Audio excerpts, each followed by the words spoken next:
이 부활 아침 우리에게 주신 하나님 말씀을 보시겠습니다. 하나님의 말씀은 요한복음 20장 19절에서 23절까지 말씀이 되겠습니다. 제가 가지고 있는 성경은 183면 요한복음 20장 19절에서 23절 말씀까지 제가 봉독해 드리겠습니다. 이날 고 안식 후 첫날 저녁 때에 제자들이 유대인들을 두려워하여 모인 곳에 문들을 닫았더니 예수께서 오사 가운데 서서 이르시되 너희에게 평강이 있을지어다. 이 말씀을 하시고 손과 옆구리를 보이시니 제자들이 주를 보고 기뻐하더라. 예수께서 또 이르시되 너희에게 평강이 있을지어다. 아버지께서 나를 보내신 것 같이 나도 너희를 보내노라. 이 말씀을 하시고 그들을 향하여 숨을 내쉬며 이르시되 성령을 받으라. 너희가 누구의 죄든지 사하면 사하여질 것이요 누구의 죄든지 그대로 두면 그대로 있으리라 하시니라. 아멘. 할렐루야. 오늘 부활 아침에 우리 주님의 크신 은혜가 함께할 줄로 믿습니다. 우리 서로 앞뒤 좌우로 사랑합니다. 축복합니다. 우리 한번 인사해 보실까요? 영상 예배 여러분들도 정말로 사랑하고 축복합니다. 할렐루야. 감사합니다. 사랑하고 축복하라고 하니까는 어떤 집사님 부부는 끌어안고 허그를 합니다. 보기 참 아름답네요. 사랑하고 축복하라니까 끌어안고 스킨십을 한다는 거죠. 참 보기 아름다워요. 예, 오늘도 주님의 크신 은혜가 한량없이 넘쳐나는 삶이 되기를 주님의 이름으로 부탁을 드립니다. 부활하신 우리 주님을 만난 자들의 상태를 보면은 부활하기 전에는 두려움과 여러 가지 문제에 떠들고 실망을 하며 그들은 예루살렘을 떠나가는 제자들이 있었습니다. 그러나 예수님을 만난 후에 그들의 눈이 밝아졌습니다. 즉 영안이 밝아졌습니다. 오늘 이 시간도 영의 눈이 활짝 열리기를 주님의 이름으로 축복합니다. 어둠의 세력은 다 떠나간 줄로 믿습니다. 질병은 치료의 풀이 임할 줄로 믿습니다. 이 모든 것을 담당하기 위해서 십자가에 짊어지시고 우리 죄를 용서하심으로 돌아가셔서 다시 살아나셨습니다. 생명의 종교입니다. 우리를 살리는 종교입니다. 우리와 함께 하신 능력의 주님이 이 효력이 저와 여러분에게 임하기를 주님의 이름으로 축복합니다. 오늘 귀한 본문에 있는 말씀을 가지고 부활하신 예수님의 4가지의 명령이다라는 제목으로 말씀을 들을 때 피차 은혜가 되는 시간이 되어지기를 바랍니다. 부활하신 예수님께서는 제자들에게 4가지 명령을 하셨는데 그 4가지 명령이 무엇인가? 첫 번째로 부활하신 예수님은 우리 한번 따라서 하실까요? 평강의 명령이다. 19절에서 21절 말씀을 보니까 부활하신 예수님은 평강을 명령하셨습니다. 이날 안식 후 첫날 저녁 때에 모인 모든 유대인들을 두려워서 모인 곳에 모두 들어와서 왜? 예수님은 죽었다 살아나지 않는다. 예수님은 정치적인 메시아로 오신 줄 알았는데 죽었어? 이 사람이 어떻게 살아있어? 자기는 살아난다고 했는데 살아나니까 모든 사람이 들어와서 터보 엔진 떨듯이 덜덜덜덜덜 떨고 있다는 거죠. 그래서 예수께서 그때 부활하사 가운데 오시사 너희에게 평강이 있을지어다 하시면서 손과 옆구리를 보이시면서 제자들이 그걸 보고 무서워하면서도 그들이 기뻐하였다라는 말씀인 줄로 믿습니다. 그러니 극도의 두려움과 염려 가운데 있는 제자들에게 가장 필요한 것이 무엇이었습니까? 샬롬, 평강입니다. 평강이 복이 임하기를 주님의 이름으로 축복합니다. 제자들에게 나타나신 예수님은 안식 후 첫날 저녁 때 제자들과 유대인들이 무서워서 문을 닫고 있었는데 예수께서 가운데 오사 너희에게 뭐가 있을지어다, 평강이 있을지어다. 오늘 저와 여러분에게 평강이 임하기를 주님의 이름으로 축원합니다. 평강의 축복이 있을지어다. 예수님은 마리아에게도 평안하뇨 라고 묻으셨으며 8회 후에 또 나타나서 너희에게 뭐가 있을지어다, 평강이 있을지어다. 마치 갈릴리 바다를 잠잠케 하신 주님께서 평강이란 있어, 이 평강이야 평강. 그래서 평강을 명했으니 이 평강으로 여러분의 마음이 평안해지기를 주님의 이름으로 축복합니다. 육신의 건강이 임하기를 주님의 이름으로 축복합니다. 이 모든 질병도 마음에서 오잖아요. 스트레스 많이 받으면 이 병이 생긴다고 그러잖아요. 그러니 마음이 평안하면 어떻게 질병이 오겠습니까? 마음이 평안하면 하는 일도 능률도 승산이 성과가 있는 겁니다. 마음이 편해야 가정에서도 내가 평안할 수 있고 마음이 편해야 직장이나 사업장이나 어디 가든지 무슨 일인지 평안하게 하실 줄로 믿으니 이 평안이 여러분에게 있기를 주님의 이름으로 축복합니다. 이렇게 평강이 좋을 줄 알지만 또 원한다고 다 되냐? 그 모든 것은 마음먹기에 달렸다라는 그런 말이 있습니다. 그런 내용인데, 마음 먹어서 되는 것이 있고 마음을 먹어도 되지 않는 일들이 우리는 많이 있죠. 그래서 생각을 달리해서 잠시 안도는 시킬지 모르나 나 평강해야 돼, 나 편안해야 돼. 그러나 진정한 평강은 누리지 못한 것이 있는데, 그래서 진정한 평안은 하나님께서 많이 주신 줄로 믿습니다. 하나님께서 만져주셔야만 마음에 평안함이 임하기 때문에, 그래서 데살로니가 후서 3장 16절 말씀에 평강의 주께서 친히 때마다 일마다 매일 에브리데이 너희에게 평강을 주시고 주께서 너희 모든 사람에게 함께 하시기를 원하노라. 이 말씀이 저와 여러분의 선포의 말씀이 될 줄로 믿습니다. 그래서 요한복음 14장 27절 말씀에도 나는 평안을 너희에게 주노니, 내가 너희에게 주는 것이 세상에 주는 것 같지 않아.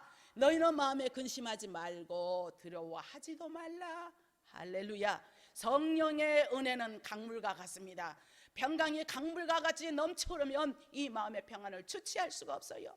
이 평안이 임하면 그 어떤 마음의 고통도 다 극복할 수 있다라고 믿으시면 아멘 하시기 바랍니다. 그래서 이사야서 57장 19절 말씀에 나 여호와가 말하는데 먼 데 있는 자에게서 가까운 데 있는 자들까지 평강이 있을지어다. 평강이 있을지어다. 내가 그를 고쳐주리라.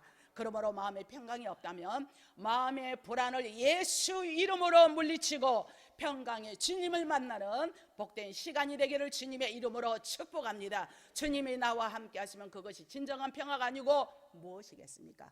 자, 우리 주님께서는 부활하셔서 첫 번째 명령이 뭐였다? 평안하라, 평안. 두 번째 명령은, 부활하신 두 번째 주님의 명령은 파송의 명령입니다. 오늘 21절 말씀 보실까요? 예수께서 또 이르시되 너희에게 평강이 있을지어다. 아버지께서 나를 보내신 것 같이 나도 너희를 보내노라. 하반절 말씀에, 그래서 파송의 명령입니다. 이 말씀은 선교의 출발이 하나님 아버지이심을 보여주는 것이고, 아무나 사도가 되는 것도 아니고 아무나 일꾼이 되는 것도 아니에요. 사도란 아포스 돌로스라는 헬라어에서 말한 것처럼 보냄을 받은 자, 정권대사, 사자의 뜻이 있습니다. 보냄을 받아야 사도인 거죠. 예수님도 아버지께로부터 보냄을 받았다라는 의미인 줄로 믿습니다. 그래서 히브리서 3장 1절 말씀에 우리의 믿는 도리의 사도이며 대제사장이신 예수 그리스도라라고 말씀한 것처럼,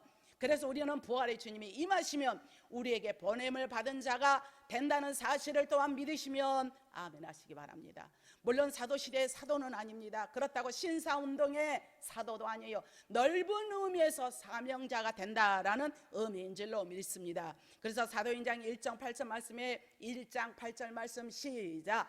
오직 성령이 너희에게 임하시면 너희가 권능을 받고 예루살렘과 온 유대야 사마리아 땅끝까지 이르러 뭐가 되리라? 네, 증인이 되리라. 예수의 증인이 다 되기를, 보냄을 받은 사도의 역할이 여러분을 통하여 일어나기를 주님의 이름으로 축복합니다. 성령을 받자마자 모든 성도들이 이치는 다르지만 모두가 사명자가 되었습니다. 마치 아버지께서 예수님을 세상에 보내신 이유와 같은 거죠. 예수님을 세상에 보내신 이유, 신약 성경의 대표적인 성경 구절이 무엇이라고 여러분 아십니까? 요한복음 3장 16절 하나님의 세상을 이처럼 사랑하사 독생자를 주셨으니 누구든지 저를 믿는 자마다 멸망치 않고 영생을 얻게 하려 하심이니라. 17절 하반절 말씀이 세상이 구원을 받게 하려 하심이라. 세상 코스모스 가운데 저와 여러분을 구원해 주시사 사도로 보내심을 받게 하시고, 그러므로 하나님의 사람이 중단되지 않는 한, 하나님의 사랑이 중단되지 않는 한 복음의 굿뉴스 선교는 계속되어 갑니다. 하나님께서 심판하시지 않는 한 우리 역시 포기할 수 없는 것이 사명인 줄로 믿습니다. 그래서 디모데전서 2장 4절 말씀에도 하나님은 모든 사람이 구원을 받으며 진리를 아는데 이르기까지 원하시니라 말씀했어요. 주님을 아는데 진리를 모릅니다. 주님을 아는데 구원감도 확실하지 않습니다. 주님을 묻는데 기복주의입니다. 주님을 알긴 알지만 신비주의입니다. 그렇다면 주님과는 약간 핀트가 어긋나죠. 우리가 뭐 신유도, 기복도 무시할 수는 없지만 주가 되어서는 안 되고, 아버지가 나를 보내신 뜻이 무엇인가? 왜 내가 세상에 태어났는가? 내가 어디서 왔으며 무엇 때문에 살고 허우적거리고 있으며 내 인생의 종착역은 어딘가? 인생의 삼등분을 하시고 사시라, 이 말씀인 줄로 믿습니다. 그래야 믿는 자의 본이 됩니다. 믿는 자의 도리가 됩니다. 믿는 자가 하나님을 향한, 여러분을 향한 섭리인 줄로 믿습니다. 아무런 내 인생간에 의지가 없고 내 인생간이 무엇인가 주는 대로 살고 밥 먹는 대로 먹고 아무나 허우적거린다며 짐승이나 다를 바가 뭐가 있겠습니까? 확실하게 자리매김을 하셔서 내 신앙과는 아버지께로 왔으면 내가 주님을 위해서 살다가 주님 앞에 가는데 이 땅에 사는 동안 나그네 삶이기 때문에 다소 어려움이 많이 있다 할지라도 포기하지 말고 든든히 믿음으로 전진하고 또 전진하기를 주님의 이름으로 축복합니다. 그래서 베드로후서 3장 9절 말씀에 주의 약속은, 주님의 약속은 어떤 이들은 더디다고 생각하는 것 같이 더딘 것이 아니야. 오직 주께서 너희를 대하여서 오래 참으사 아무도 멸망하지 않기 위해서 다 해결시키기를 원하노라 라는 말씀입니다. 우리에게 질병이 때로 옵니다. 질병이 온다 해서 모두가 저주받은 병이라, 그게 아니고 하나님의 영광을 위한 그 병도 있고 또 해결을 위한 거고 또 네 제사함을 받아라, 그러기 있습니다. 우리 하나님은 오래 참으사 회개의 기회를 주신다는 사실인 줄로 믿습니다. 무엇보다 내가 회개합니다. 내 죄를 씻기 위하여 피 흘려 주시니 고되게 하는 마음으로 주 앞에 옵니다. 회개하는 자를 손을 잡아주십니다. 회개하는 자에게 능력을 주십니다. 회개하는 자에게 주님의 권세가 임한데, 우리 주님의 그 없는 모진 고통을 당했는데 우리가 회개하지 않고 하나님과의 코드가 맞지 않고 하나님과의 무관하다면 도우심의 역사가 없다라는 사실이니, 우리는 그런 자가 아니라 날마다 주님 앞에 날마다 가까이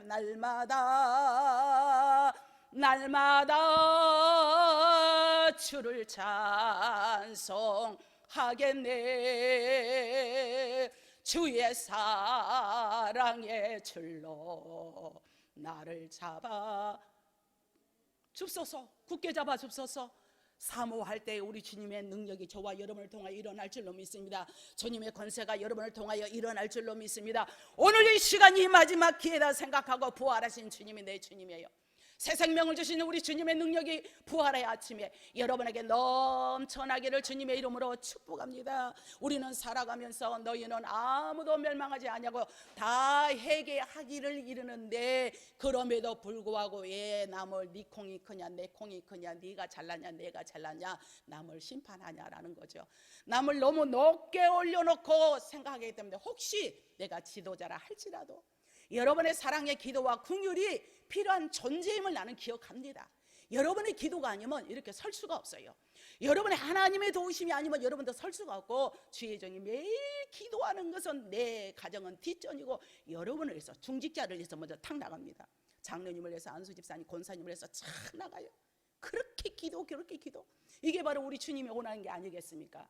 그래서 예루살렘 성전에 7 등대가 있는데 그 등불마다 등불이 다 밝혀지기 위해서는, 그 등불을 밝히기 위해서는 수많은 꽃잎들이 그 등불을 바치고 있다는 사실은 우리 모두가 삼겹살은 쉽게 끊어지지 않습니다. 주님의 은혜가 임하고 주님께서 우리의 회개에서 은혜를 받아서 회개하여서 하나님과 밀접한 관계가 되기를 주님의 이름으로 축복합니다.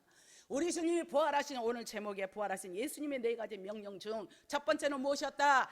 평강이 있을지어다. 두 번째는 뭐였습니까? 파송입니다. 저와 여러분을 보냈습니다. 세 번째는 부활하신 예수님의 세 번째 명령은 따라합시다. 은혜의 명령이다. 오늘 22절 말씀에 이 말씀을 하시고 손과 옆구리를 보이시며 제자들이 주를 보고 기뻐하는데 예수께서 이르시되 너희에게 평강이 있을지어다 라고 하시면서 그들을 향하여 숨을 내쉬면서 무엇을 받아라? 성령을 받아라. 왜 숨을 내쉬며 성령을 받으라고 했을까요? 왜 숨을 내쉬면서 성령을 받으라고 하셨을까요? 이 숨을 내쉰 행위는 하나님께서 인간을 만드실 때 그 코에 생기를, 그렇죠? 예, 생기를 불어 넣으신 것을 연상시킵니다. 우리는 성령의 은혜가 아니면 살아갈 수가 없어요. 우리는 성령의 은혜가 절실히 필요하다고 믿으시면 아멘 하시기 바랍니다. 그러기 전에는 흙덩이와 같아. 우리 재료가 뭐였죠? 흙이었죠. 흙덩이와 같아. 그러니까 이 흙은 무력하기 그리웠습니다. 흙처럼 약한 것이 어디 있습니까? 흙은 수분이 많으면 어떻게? 아니, 수분이 없으면 무엇에 날아가 버려? 바람에 날아가 버려. 수분이 없으면 바람에 날아가. 생각해 보세요. 수분이 많으면 허물허물 무너지죠. 근데 흙이 강해지는 것은 있는데 그것이 무엇일까요? 흙이 강해지기 위해서는 무엇을 만나야 할까요? 무엇을? 예, 맞아. 뭐? 물? 불. 맞아. 불을 만나야 단단해집니다. 그것이 뭐가 됩니까? 흙이 되었다가 벽돌이 되는 거죠. 벽돌. 이처럼 우리 인간은 성령의 은혜를 받기 전에는 그렇게 연약하기 그지없습니다. 바람만 불어도 날아가 버립니다. 모든 문제만 있어도 금방 폭삭 주저앉아 버립니다. 그래서 우리가 모든 것이 잘 되면 자만하기 그지없고, 우리가 잘 되면 태만하며, 잘 되면 오만 교만하는데, 어려우면 근심 걱정을 나열하고 온갖 내천차를 그리고 삽니다. 그러나 우리 주님께 은혜를 받아야만 이길 수가 있어요. 우리는 죄성입니다. 아담의 원죄로 말미암아 우리는 죄에 가득한 사람이에요. 흙처럼 연약해 날아갈 수밖에 없어. 흐물흐물해질 수밖에 없어. 불이 만나야 벽돌이 되듯이 우리가 성령의 은혜를 받아야 강하고 담대할 줄로 믿습니다. 그래서 에베소서 18절 말씀에 술 취하지 말라 이는 방탕한 것이니 오직 무엇을 받으라? 성령의 충만함을 받을지어다. 이 말씀의 주요 동사의 시제는 현재 알로 진행형의 명령형입니다. 명령형이란 반드시 받아야 한다는 거죠. 내 부모를 공경하라, 살인하지 말라, 간음하지 말라, 도둑질 하지 말라, 내 이웃을 거짓 증거하지 마라, 내 이웃을 해하라고 거짓 증거하지 마 등등이 그것도 명령형이에요. 이거는 어떻게 한다? 반드시 지켜야만 합니다.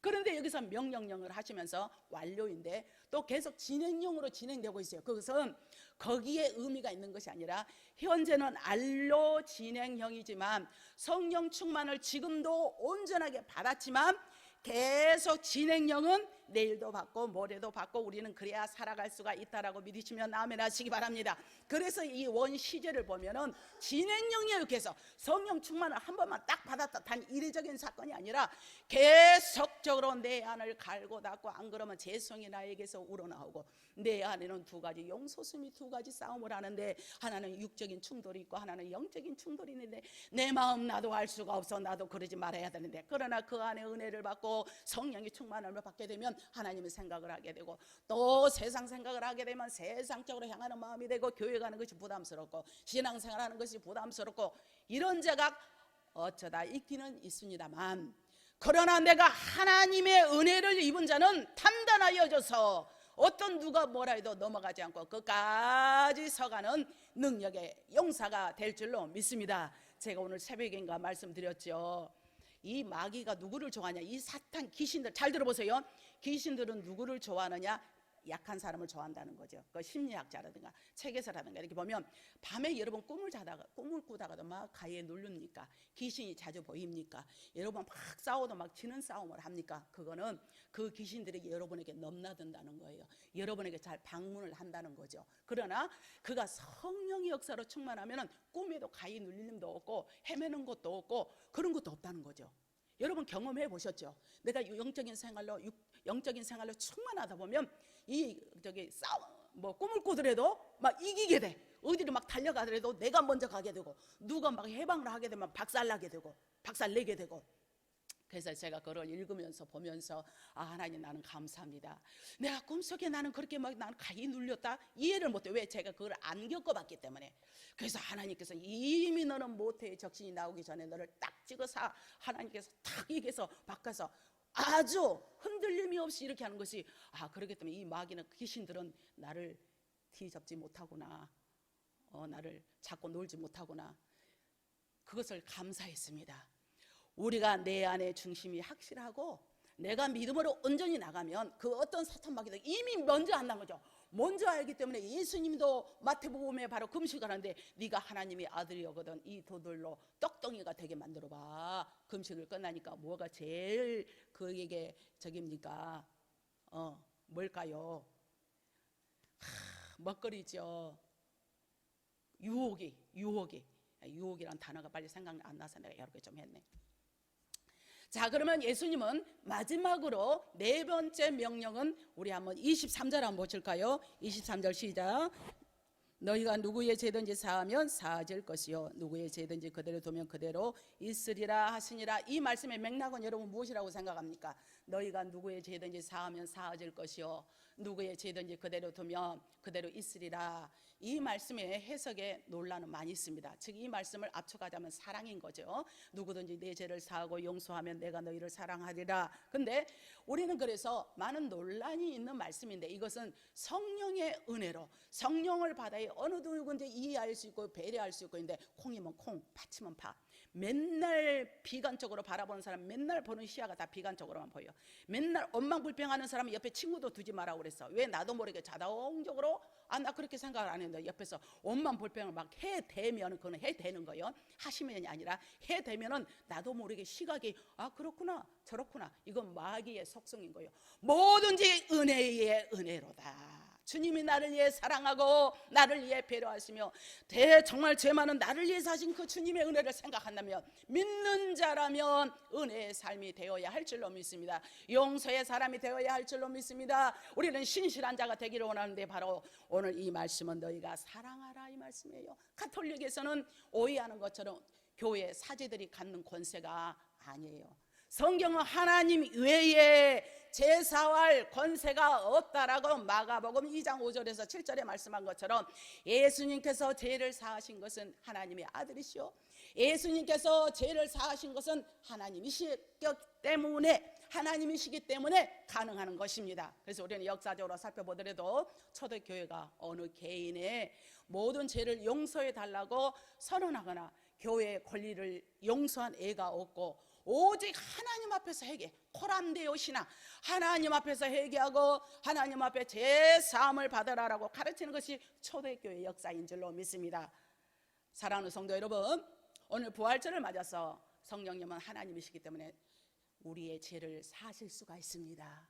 그러니까 이 말씀은 성령이 임하시면 우리의 신앙 활동에 있어서도 신앙생활에 있어서 많은 사람들을 새롭게 함을 덧입게 하는 놀라운 은혜가 임하게 될 줄로 믿습니다. 이것은 이론이 아니라 상식이 아니라 바로 저와 여러분의 체험에도 부합해야 될 줄로 믿습니다. 우리에게 권세가 있는 줄로 믿습니다. 우리는 죄인을 위해서 기도할 뿐이고 우리는 역사하시는 이는 성령이기 때문에 예수님의 명령은 사랑으로 품고 기도해야 될 줄로 믿습니다. 누가 뭐라 해도 내가 살기 위해서는 절대 사람 정죄하지 맙시다. 판단하지 맙시다. 어느 누구 입에 오르고 내리고 하지 맙시다. 주님만이 하시는 일이에요. 주님만이 고난에 있고 우리는 기도할 뿐인 줄로 믿습니다. 할렐루야. 이 사랑의 모범을 보이신 예수 그리스도께서 그 모진 고난을 당하시고 십자가에 못 박혀 돌아가셨다가 부활하셔서 우리에게 새 생명을 주시고 저주의 고리를 끊어 준 줄로 믿습니다. 그러기에 사랑이 없이는 죄인을 위해 기도할 수가 없습니다. 용서는 사랑의 시작입니다. 학자들은 말을 합니다. 바울이 변화된 것은 스데반의 순교에 바로 싹이다라고 말합니다. 스데반을 죽이던 그 주모자가 누구였습니까? 사울이었고 스데반은 자기를 해하는 원수들을 위해서 뭐했다? 저들의 죄를 용서하여 주옵소서, 돌에 맞아 죽으면서까지 용서하여 주옵소서라고 기도한 것처럼 이 흉흉한 세상을 한번 보세요. 도저히 이대로는 후손들에게 물려줄 수 없는 제약된 세상에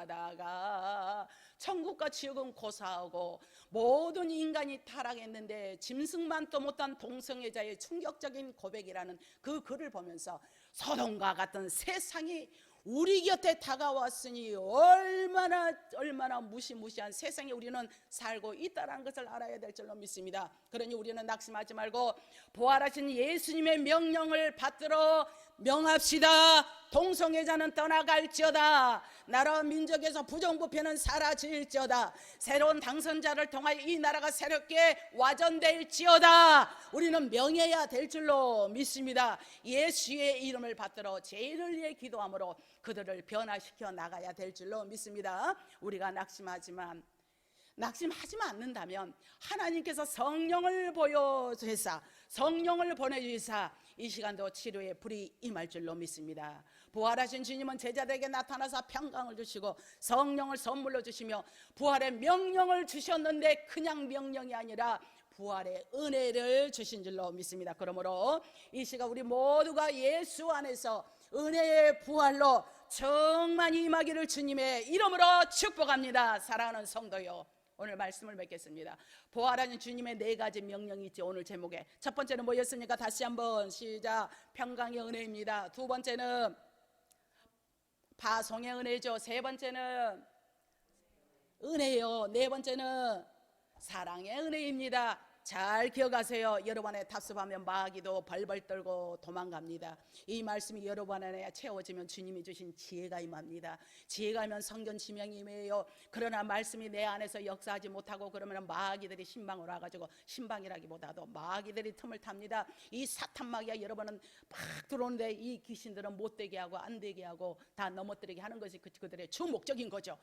오늘 바로 부활하신 예수님을 만난 자들의 상태를 보면 엠마오로 가던 두 제자는 예수님을 만나기 전에는 실망하였습니다. 그래서 예루살렘을 떠나 엠마오로 가는 도중에 있을 때 슬픈 마음을 가지고 있었어요. 눈이 가리워졌습니다. 예수님과 동행하면서도 예수님이 누군지 알아보지를 못해요. 그러나 부활하신 주님을 만난 다음에 눈이 밝아졌습니다. 영안의 눈이 뜨였습니다. 오늘 이 시간도 말씀을 들을 때 마음이 뜨거워지는 역사가 있습니까? 말씀을 들을 때 뜨거워진 역사, 회개의 역사가 임하기를 주님의 이름으로 축복합니다. 엠마오에서 예루살렘으로 다시 돌아왔습니다. 실망 대신 예수님의 부활을 증거한 줄로 믿습니다. 오늘 예수 안에 가는 삶이 되어서 예수의 능력으로 다시 일어서고 예수의 부활의 축복이 여러분에게 충만히 임하기를 주님의 이름으로 축복합니다. 기도하겠습니다. 좋으신 하나님, 이 부활절날 주님이 명하신 4가지 명령에 대해서 우리가 말씀을 상고했습니다. 예수님의 귀한 능력 안에 거해서 우리에게 평강이 임하게 하여 주옵소서. 파송의 은혜를 받았사오니 복음을 잘 증거할 수 있는 능력이 되게 하시고 날마다 은혜로운 삶이 되기를 원합니다. 그리하여서 늘 주님의 뜻을 이루어서 사랑의 열매가 주렁주렁 맺게 하여 주실 줄 믿사오며 예수님의 이름으로 간절히 기도드리옵나이다. 아멘.